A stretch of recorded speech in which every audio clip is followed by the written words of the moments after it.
जय श्री कृष्ण। श्रीमद् भगवद गीता अध्याय 9 परम गुहा ज्ञान। आगे सुनते हैं। श्री भगवान ने कहा, हे अर्जुन, चूंकि तुम मुझसे कभी ईर्ष्या नहीं करते, इसलिए मैं तुम्हें यह परम गुहा ज्ञान तथा अनुभूति बतलाऊंगा, जिसे जानकर तुम संसार के सारे कलेशों से मुक्त हो जाओगे। तात्पर्य, ज्यों ज्यों भक्त भगवान के विषयों में अधिकाधिक सुनता है, त्यों त्यों वह आत्म प्रकाशित होता जाता है। यह श्रवण विधि श्रीमद् भागवत में इस प्रकार अनुमोदित है। भगवान के संदेश शक्तियों से पूरित होते हैं, जिनकी अनुभूति तभी होती है जब भक्तजन भगवान संबंधी कथाओं के परस्पर चर्चा करते हैं। इसे मनोधर्मियों या विद्यालयीन विद्वानों के सानिध्य से नहीं प्राप्त किया जा सकता, क्योंकि यह अनुभूति ज्ञान विज्ञान है। भक्तगण परमेश्वर की सेवा में निरंतर लगे रहते हैं। भगवान उस जीव विशेष की मानसिकता तथा निष्ठा से अवगत रहते हैं, जो कृष्ण भावना भावित होता है, और उसे ही वे भक्तों के सानिध्य में कृष्ण विद्या को समझने की बुद्धि प्रदान करते हैं। कृष्ण की चर्चा अत्यंत शक्तिशाली है, और यदि सौभाग्यवश किसी को ऐसी संगति प्राप्त हो जाए और वह इस ज्ञान को आत्मसात करे, तो वह आत्म साक्षात्कार की दिशा में अवश्य प्रगति करता है। कृष्ण अर्जुन को अपनी अलौकिक सेवा में उच्च से उच्चतर स्तर तक उत्साहित करने के उद्देश्य से इस 9वें अध्याय में उसे परम गुहा बताते हैं, जिन्हें इसके पूर्व उन्होंने अन्य किसी से प्रकट नहीं किया था।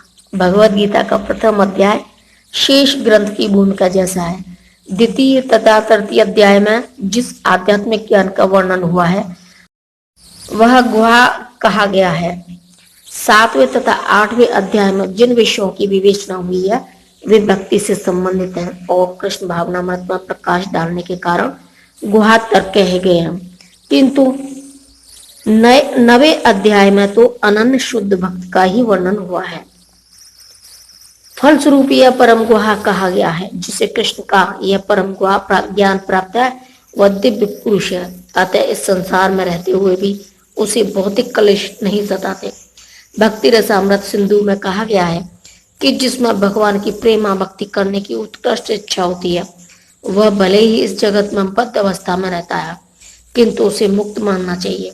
इसी प्रकार भगवत गीता के 10वें अध्याय में हम देखेंगे कि जो भी इस प्रकार लगा रहता है, वह मुक्त पुरुष है। इस प्रथम श्लोक का विशिष्ट महत्व है इंदम ज्ञानम, यानी कि यह ज्ञान शब्द शुद्ध भक्ति के द्योतक है, जो 9 प्रकार की होती है: श्रवण, कीर्तन, स्मरण, पाद सेवन, अर्चन, वंदन, दास्य, सख्य तथा आत्मसमर्पण। भक्ति के इन 9 तत्वों का अभ्यास करने से मनुष्य आध्यात्मिक चेतना अथवा कृष्ण भावनामृत तक उठ पाता है। इस प्रकार जब मनुष्य का हृदय भौतिक कर्म से शुद्ध हो जाता है, तो वह कृष्ण विद्या को समझ सकता है। केवल यह जान लेना कि जीव भौतिक नहीं है पर्याप्त नहीं होता। यह तो आत्मानुभूति का शुभारंभ हो सकता है, किंतु उस मनुष्य को शरीर के कार्यों तथा उस भक्त के आध्यात्मिक कार्यों के अंतर को समझना होगा, जो यह जानता है कि वह शरीर नहीं है। 7वें अध्याय में भगवान की ऐश्वर्यमय शक्ति, उनकी विभिन्न शक्तियों परा तथा अपरा तथा इस भौतिक जगत का वर्णन किया जा चुका है। अब 9वें अध्याय में भगवान की महिमा का वर्णन किया जाएगा। इस श्लोक का अनसुयवे शब्द भी अत्यंत महत्वपूर्ण है।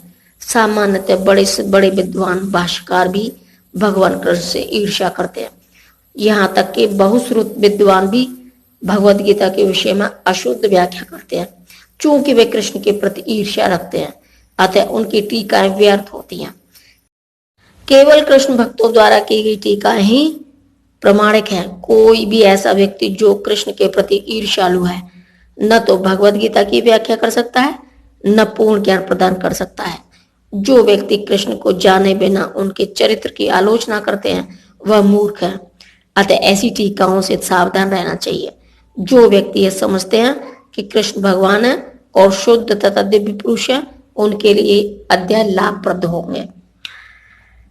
यह ज्ञान सब विद्याओं का राजा है, जो समस्त रहस्यों में सर्वाधिक गोपनीय है। यह परम शुद्ध है, और चूंकि यह आत्मा की प्रत्यक्ष अनुभूति कराने वाला है, अतः यह धर्म का सिद्धांत है। यह अविनाशी है और अत्यंत सुखपूर्वक संपन्न किया जाता है।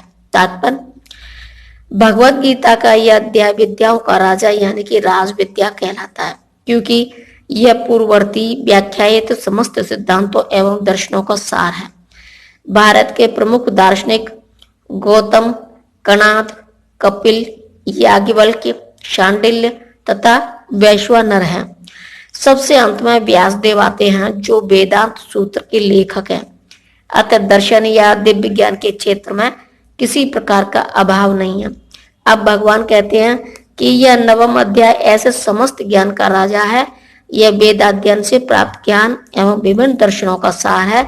यह गुहात्म है, क्योंकि यह गुहा या दिव्य ज्ञान में आत्मा तथा शरीर के अंतर को जाना जाता है। समस्त गुहा ज्ञान के इस राजा यानी कि राज विद्या की पराकाष्ठा है भक्ति योग।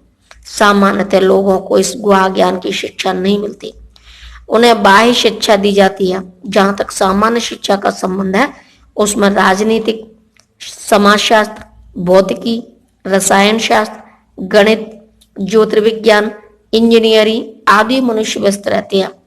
विश्व भर में ज्ञान के अनेक विभाग हैं और अनेक बड़े बड़े विश्वविद्यालय हैं, किंतु दुर्भाग्यवश कोई ऐसा विश्वविद्यालय या शैक्षिक संस्थान नहीं है जहां आत्म विद्या की शिक्षा दी जाती हो।